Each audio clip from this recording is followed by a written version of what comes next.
Bismillahirrahmanirrahiim. Kusoo dhawaada jaalka maalmaha. Waxaan idin soo gudbinaynaa qiso aad u macaan oo ku saabsan istighfaarta. Qisadan ayaa waxay dhex martay Imaam Ahmed bin Hanbal iyo ruux ka shaqeynaya foorno. Imaam Ahmed ayaa wuxuu soo aaday safar. Isagoo dhex sii socdo ayaa waxaa ku dhacday qoraxdii. Wuxuu ku leexday masjid markaa meesha ka dhawaa. Halka ayuu habeenkii iska joogay.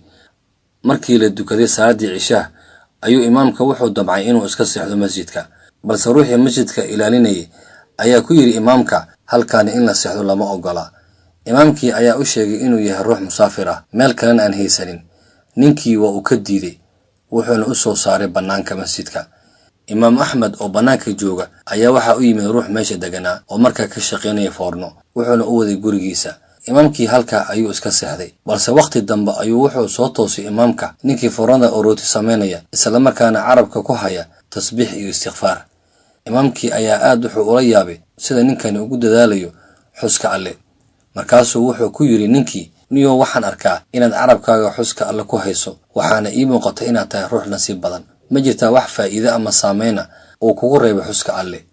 Ninkii ayaa u jawaabay oo ku yiri, wax waliba oo aan Alle weydiisto waan helay, hal shay oo kaliya mooyaane. Imaamkii ayaa ku yiri, muxuu yahay shaygaas aadan weli helin? Wuxuu yiri ninkii, waxaan Alle ka baryay in aan arko Imaam Ahmed. Imaamka ayaa ku yiri, Alle ducadaadii waa uu ajiibay, wuxuuna ku keenay Imaam Ahmed oo lugeynaya.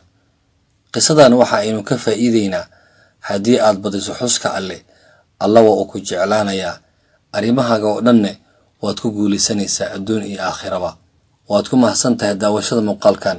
Haddii aad ka cusub tahay jaalka maalmaha, fadlan subscribe dheh, gamaleelkana riix si ay kuu soo gaaraan waxyaabaha cusub aan soo dhigi doono. Mahadsanid.